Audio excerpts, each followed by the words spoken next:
México. Decíamos, y tú comentabas aquella vez que por primera vez no había surgido de inicio, por lo menos, una candidatura de unidad.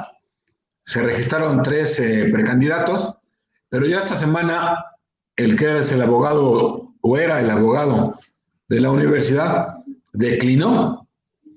Antes se decía por asuntos personales, hoy estamos entendiendo e interpretando que es un poco, se está decantando las cosas para lograr una sola candidatura. Habrá que advertir y recordarle a nuestro público que nos escucha, aquí en Contraargumento, que la Universidad Autónoma del Estado de México, además de su gran potencial académico y el gran número de profesionistas o profesionales que salen de ahí de diferentes carreras, se ha extendido en varios lugares del Estado de México, en el Oriente, en Amecameca, en Texcoco, etc. Y además de esta capacidad intelectual o académica, también tiene un peso específico en la política. Muchos de los que hoy están en el gabinete, ¿no?, han pasado por ahí. Es una escuela de cuadros del PRI o del sistema mexiquense, sistema político. Y hoy es muy interesante que estamos en un proceso donde ya nada más quedan 2. Esta semana es el proceso de donde harán sus presentaciones en diferentes planteles y viene pues el cambio en la rectoría de la universidad. Algo que ha logrado conservar el gobierno del Estado de México, ese control, a pesar de que ya no tienen la mayoría parlamentaria en los municipios, ¿no? ¿Qué opinas al respecto del Estado de México, la Universidad Autónoma? Mira, yo creo que volvemos a lo que habíamos comentado ya hacía algunas semanas sobre el tema, ¿no? Sí está el tema de los rectores. Los rectores tienen un peso político en el gobierno del Estado muy importante.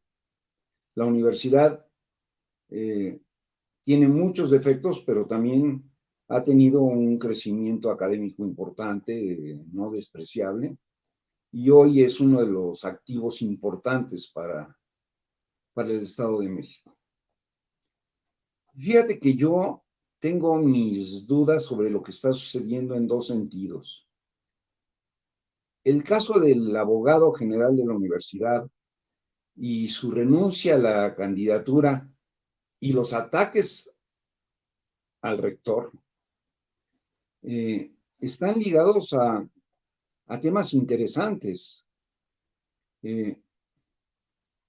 Están ligados a temas sobre los maestros y funcionarios que han sido sancionados, despedidos, muchos de ellos sin respetarles el derecho de audiencia, muchos de ellos sin llegar a un tema delicado que es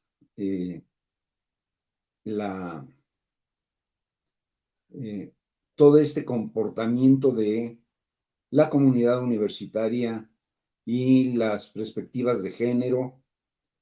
Es decir, la universidad está transitando también en este momento por una fuerte embestida a partir de condiciones también de género, lo que propició o ayudó a la salida del abogado general de la universidad, no solo en términos de la candidatura, sino en términos de la misma función que venía desempeñando. La universidad ha jugado papeles importantes en este contexto, y yo te diría que el mismo partido Morena está moviendo cartas hacia el interior de la universidad. Yo creo que en las próximas semanas vamos a ver un conflicto más fuerte. Una vez que se decante muy bien cuál de los 2 candidatos, que aparte habrá que decirte tienen fuerte experiencia académica, los 2 tienen una fuerte experiencia académica. A mí me llama mucho la atención la candidatura de Yolanda, porque yo nunca había visto a un académico que acumulara 5 cédulas profesionales distintas. No le estoy demeritando, ¿eh? Estoy diciendo de un académico de formación académica y que ha ido generando un tema importante dentro de la perspectiva de la universidad con una fuerte calificación, pero también el otro candidato es suficientemente prestigiado. Creo que aquí vamos a ver cuál va a ser la definición. Fíjate lo que voy a decirte. ¿Para qué sirvió el Instituto de las Mujeres convertido en Secretaría de las Mujeres en el Gobierno del Estado de México? Porque en parte de esto está la batalla. Otro de los cambios que hubo en el gabinete, precisamente de esta negociación que se hizo en su momento para el tema. Pero a ver, tú decías por ahí, se me hace interesante que la mano izquierda de la política mexicana está intentando jugar ahí. ¿Está jugando a desestabilizar o está jugando a favor de un candidato a tu juicio? Mira, la verdad es que como Morena está metida ahorita en dos pleitos. Eso podría hacerme salir. Morena no ha podido definir todavía sus candidaturas en términos de paridad de género. Entonces, trae un conflicto interno bastante grave, porque aparte están desafiando la ley. No pueden lograr la construcción de candidaturas que mantengan la paridad. Y esto, aunque hay sectores muy interesados en participar en la universidad, y de hecho lo han estado haciendo, estas dos distracciones que trae Morena hacen que no hayan metido toda la carga en el asador y quizás por eso no hemos visto una definición clara en este momento en la universidad. Pero ahí está este tema de la universidad muy candente y sobre todo porque te digo, con este gran peso desde la ideología de género, que es lo que está luchando en este momento.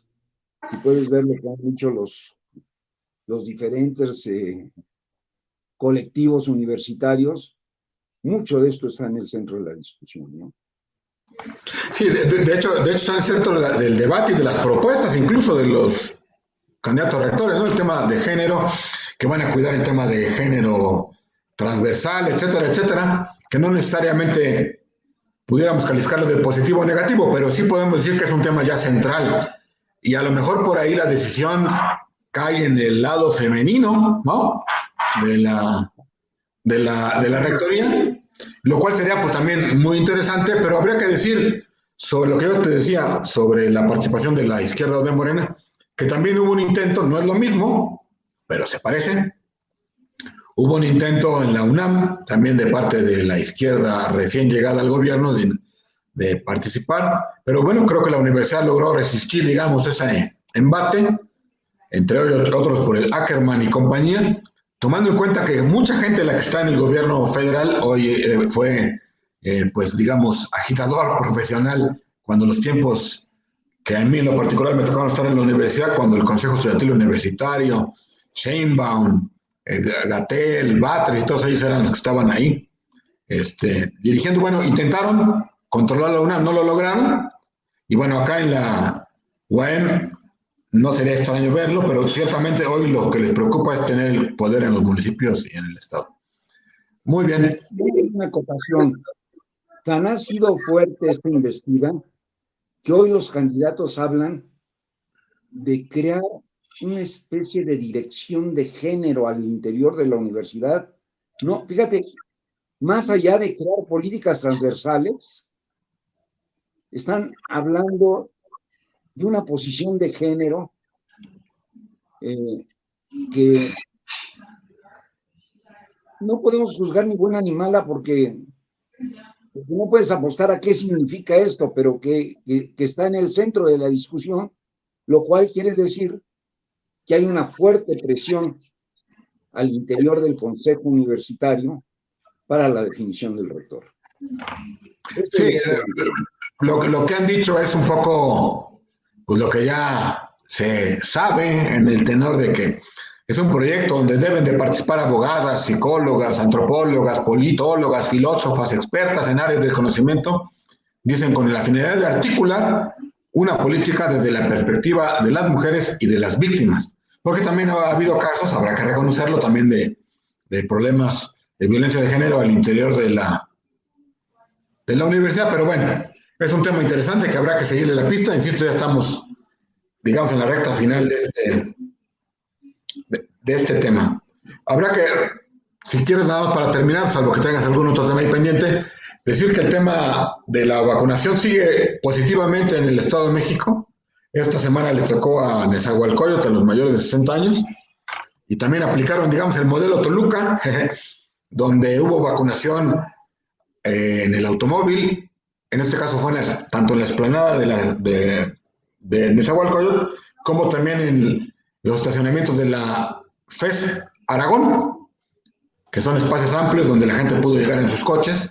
Creo que ha mejorado el tema, aunque tristemente el tema de la infección de los mexicanos pues sigue aumentando y el Estado de México sigue teniendo graves problemas. Y tristemente, de esta forma que hemos ya comentado, que siguen de la mano de la Ciudad de México, ahora andan diciendo incluso que ya van a bajarlo hasta el semáforo amarillo, lo quieren bajar, lo cual es un sin sentido porque sigue creciendo el número de infectados, pero con tal de ganar un poco el aplauso popular y la nota periodística dicen que quieren bajar. No solo Leonel. Yo habría que decir que hay intentos muy válidos en los municipios, se ha aprobado. La experiencia, yo creo que la experiencia también les ha enseñado y la vacunación en ciertos lugares ha sido un verdadero éxito, con mayor control, mayor orden, mayor.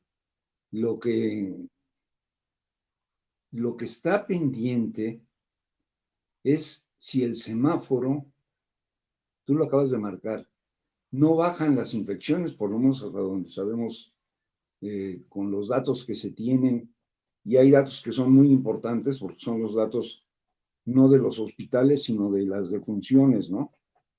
Que, que siguen llegando a los municipios, que no te dicen más que se está muriendo la gente, pero el dato más interesante es la urgencia por llegar a semáforo verde antes de las elecciones. Deja tú el semáforo amarillo. Hay una urgencia por llegar a semáforo verde antes de las elecciones. Y esto es delicado porque es el reto de la movilización, ¿no? El reto de la movilización, cuando tú agarras y dices, es que se han vacunado en el país 4 millones de personas, pero la verdad es que hay un tema interesante. No llegan a 800,000 las segundas dosis. Y esto te mete en un tema de la urgencia, sobre todo porque donde se está haciendo ahorita un esfuerzo grande es en el propio Estado de México, que tiene razón de ser, es el estado más poblado y necesitas controlarlo a la mayor brevedad, ¿no?